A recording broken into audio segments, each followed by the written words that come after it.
Hey everybody, all my good friends from Quest, how is life in Florida and in Texas and in all the other places that you are all over the country? I want to take a moment. This is our teaching for the month of April, I guess going into April. First of all, happy Easter as it'll start this weekend, and I hope you have a wonderful time with your family. Say, Ian, where are you?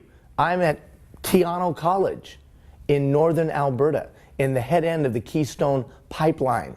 You've heard of the Keystone Pipeline. Well, I'm way up in northern Alberta, where the Keystone Pipeline begins, in a place called Fort McMurray, in the regional municipality of Wood Buffalo. We're up here doing community-wide leadership development. Hundreds of people going through our leadership programs, our boot camp. It's very innovative. You know, this is the largest industrial project in the history of mankind. Can you believe it? Largest industrial project in the history of mankind. So that's where we're taping this from today. Okay, so in the month of April, we're going to talk about two things actually. So in the month of March, we talked about time, maximizing utilization of your time. And then we walked that out over the 4-week period.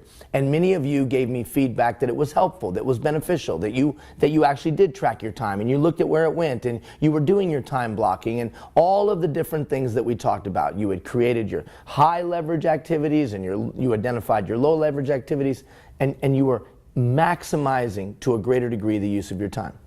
Now we're going to take that same approach in the month of April.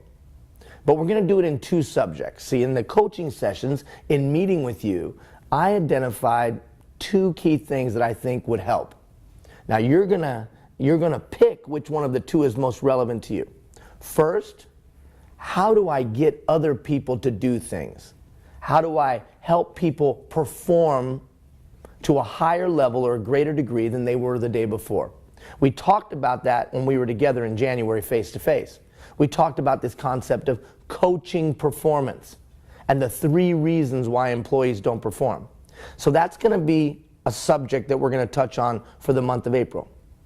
But we're also going to talk about business development, the keys to being effective at business development. Some of you are new to the business development game, or maybe new to it in this arena. Others of you have been around it a long, long time. But what I'm going to try to do is take both subject matters and expound on them for the month of April. I'm going to try to take both subject matters and lay some key fundamentals that I think are important at your feet.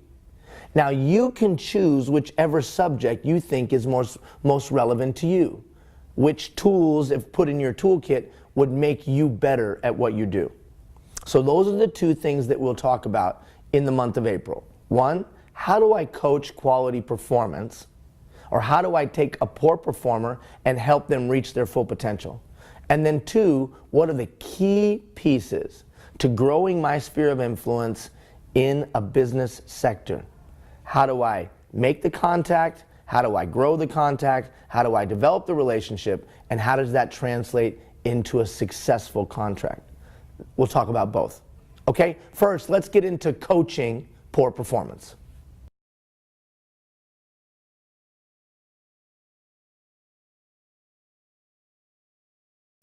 All right, coaching poor performance. Here's the key. In my mind, the leader's job is to take people from where they're at today and grow them to what they can potentially become. I call it the gap theory. Here's one of your employees and where they're at today, and here's their full potential. That gap is my job. That gap is your job. That gap is the leader's job. People don't come to us anymore a full package. Well, what do you mean? In other words, every one of our people has got some growing to do. However, I think if we take a focus on abilities approach, what are the assets that person brings, then we can maximize those assets while we're growing the areas that they need to improve. But let's say that you have an employee that just is not performing in a certain area the way that you want. What do you do? Well, if you recall from our time together, we said that you had to identify one of the 3 reasons why employees don't perform, that there was only 3 reasons that employees don't perform. 1, that they don't know the expectations. 2, that they don't have the tools, the training, or the wherewithal within themselves to do the job. Or 3, they think they have the choice.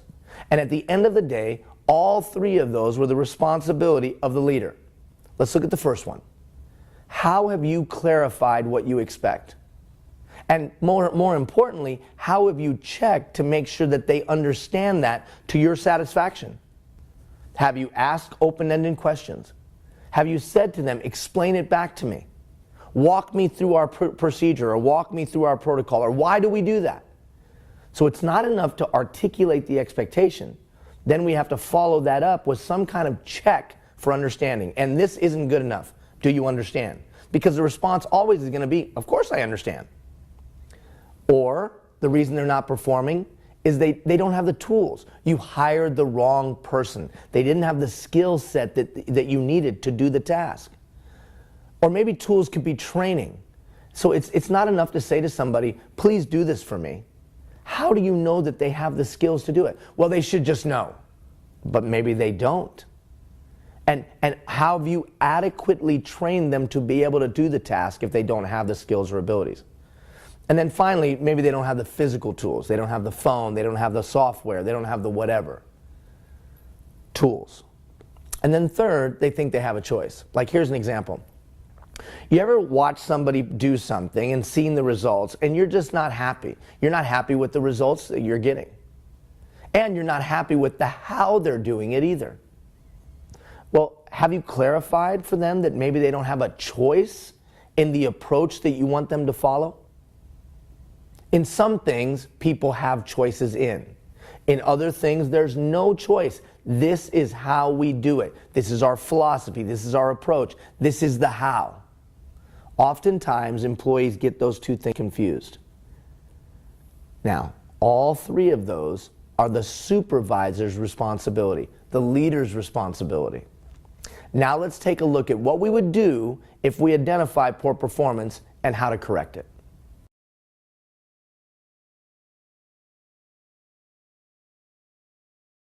Correcting poor performance. I've got to be a good doctor. I've got to put my lab coat on, if you will. I don't want to do that. I shouldn't have to be Dr. Phil. You know what? As soon as you become a leader, you hang out the shingle that says Dr. Phil.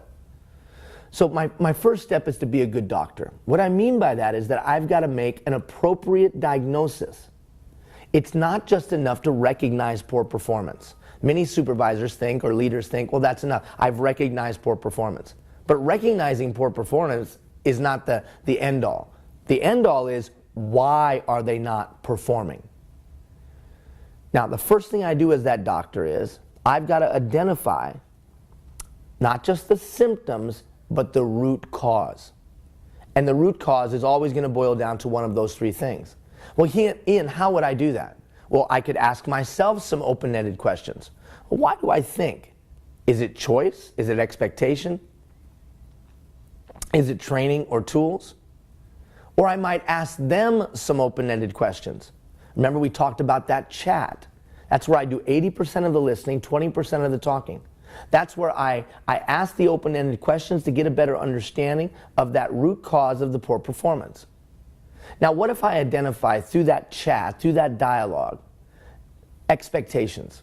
How would I tell if it's expectations? I'm going to ask that employee to walk me through how they understand that this thing should be done and the results thereof. Explain to me, if you would, Bob, how exactly should we go about doing this? Or tell me how you would go about doing it. And then they walk me through. And I'll know within the first 5 seconds if they are clear on my expectations. Well, let's say I have that open-ended questioning. I'm asking those open-ended questions. I'm doing 80% of the listening, 20% of the talking. And let's say I come right away to see they don't understand what I expect. What do I do then? I reiterate the expectation. Not only the result that I want, but if I care about the how, I articulate the how. And then I check for understanding.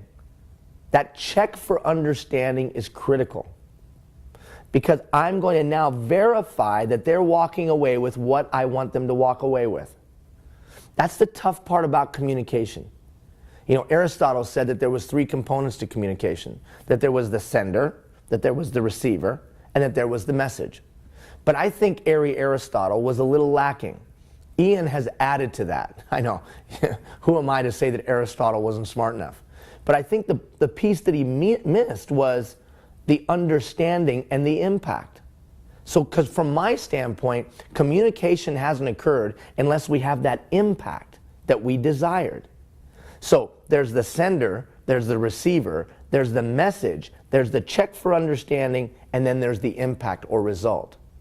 So, when I articulate the expectations, I've got to check to make sure that those expectations were understood and could be regurgitated back to me, to my satisfaction. Then I'd send them back out to perform. Go do it now. It's clear to me you understand the expectations. But then I'm not done yet. Then I've got to follow up to check to make sure that the performance has improved. And you know why that's so important? So I can celebrate the improved performance. So I can clap and cheer. Well done. You're doing that better than you've ever done it before. That's a missing piece. Now, what happens if the performance, when we go back to check, has not improved? Well, then we know it wasn't expectations.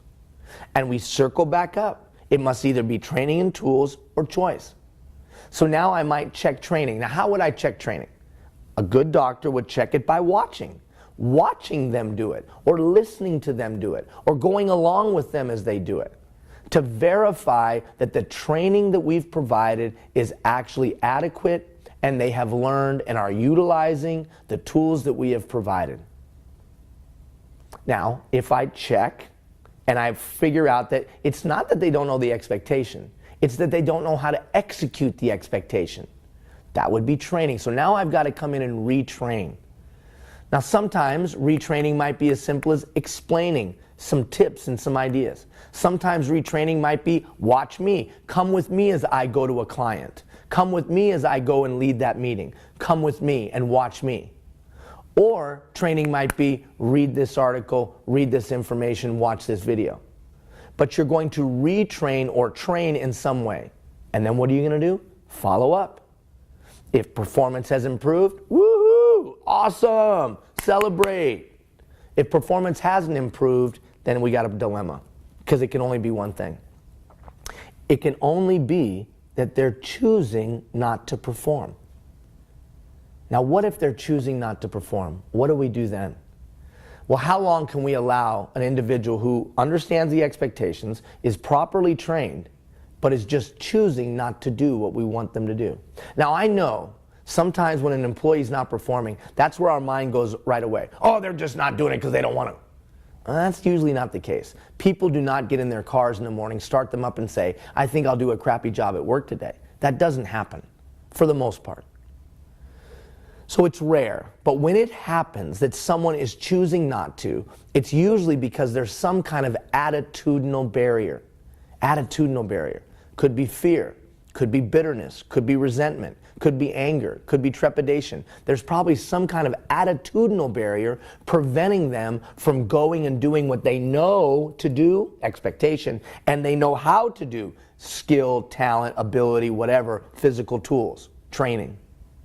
So think about that. What's the attitudinal barrier? Well, how would I know that, Ian? That's where I've got to really sit down and have that conversation. And it might sound something like this. Bob, I know you are clear on what we expect. You explained it to me in detail. And Bob, I know you know how to do this because I've watched you. And when I'm here, you do it the right way. But for whatever reason, that's inconsistent and hit and miss. So Bob, why do you think you're not performing to our standard? And why do you think you're not meeting our expectations? And that's when silence is a powerful tool. In other words, you don't need to say anything after that. You just listen. Once you've had an opportunity to try to get to identify what that attitudinal barrier might be, what do we do now? Now we establish the preferred behavior. Okay, Bob, I perceive that the barrier to you doing this is you're afraid, or the barrier to you doing this is you still resent what happened 3 years ago. But Bob, I've got to see performance improve now.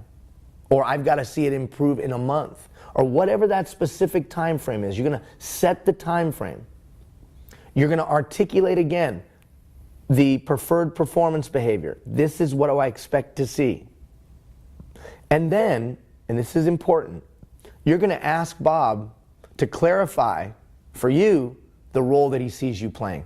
What's the role that Bob sees? How do you want me to help, Bob? I'll help you. How do you want me to help? And then finally, and this is a tough part, then I've got to articulate the consequences of performance not improving. Listen to me now. We can't allow poor performance to continue. We absolutely can't allow it to continue because it draws everyone down. So if it's expectations, I will clarify till the cows come home the expectations. If it's training and tools, I will do all that I can to train you and provide you the tools. But if it's you're choosing not to, I cannot tolerate that for 1 second. So once we've identified the attitudinal barrier, once we've talked through that, then we have to make it clear. Here's the preferred behavior. Here's the time frame you have to improve. Here's the consequences of not improving.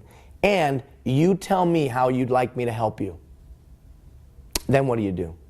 Then you follow up. And we see if performance has improved.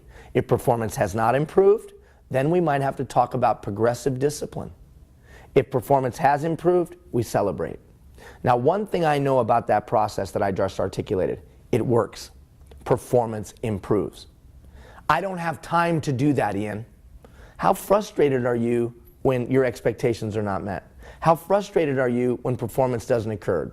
And how frustrated are you, generally speaking, when objectives and goals aren't completed and attained? This is called performance management. And if you're going to be effective in Quest, if the goals of Quest are to be reached, and if you're going to scale the way you want, then you in the mid-level and the executive level have to be good at managing performance. And ultimately, poor performance comes from leadership because you're not clarifying the expectations, you're not providing the tools and training, and you're not clarifying where employees have choices and where they don't. So ultimately, if you're not happy with the performance you're getting, then it's your responsibility. Now, over the next month, we'll unpack that. You notice that I gave you a schematic. And I know there's a lot of boxes and triangles. But over the month, we'll walk through those. We'll break this down each week into the skill and the technique and the approach to make you good at what I just talked about. Coaching poor performance isn't a mystery. It's not magic. It's a system, just like maximizing use of your time. All right, now let's go to talking about Business Dev 101.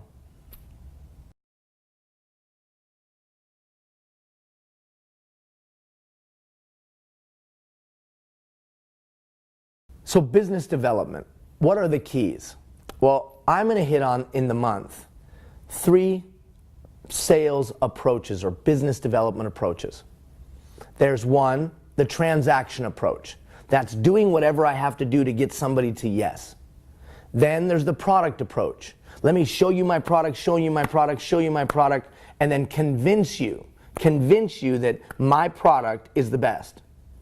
Or there's the relational approach. For the month of April, I'm going to throw information out there. I'm going to present a concept of the relational approach to business development. It's nuanced. I think it's sophisticated, but I also think it's what the times require. It's about developing those deep and strong, trusting relationships. But how do I do that? And for some of you, how do I do that in a district or a region where I don't know anybody, or I'm new to the game, or I'm moving from one sector to another? How do I do that when I've got a cold call and I've got to grow it and people don't know who I am, or people don't know who Quest is? Those are the nuances that we'll talk about, and I'll give you some fundamental strategies about how to do that. Now, I'm not going to go in depth with that today because I've just been almost 18 minutes on the performance side. But over the month, I'll unpack that. Now, in your emails for the month of April, you'll get a couple pieces of information. One piece of information that revolves around performance management, and one piece of information that revolves around business development and growing your sphere of influence. You pick which one is most relevant to you. Now, obviously, all of that is going to go on your learning page, so you can always go back and revisit it. But make no mistake, today it calls for a different approach to business development, in my opinion. Are you transaction-based? Are you product-based? Or are you relational-based? Okay, time to wrap up.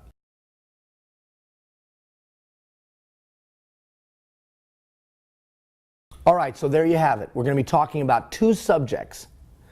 Every week when you get your email, I'll have both subjects articulated, and you pick the one that's the most relevant to you.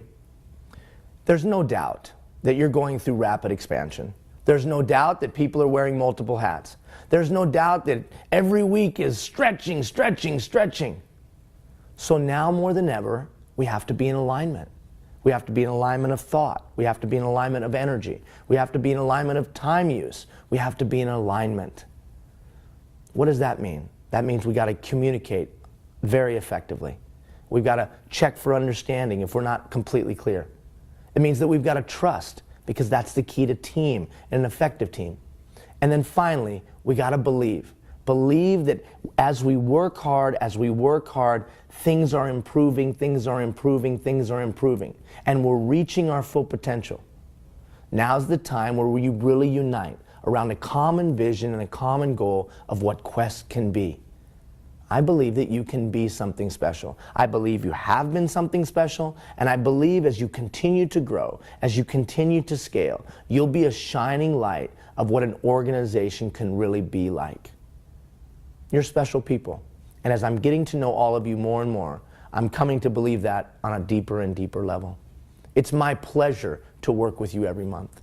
Have a happy Easter holiday, and I look forward to our coaching sessions. Don't forget, make your commitment if you haven't made it yet.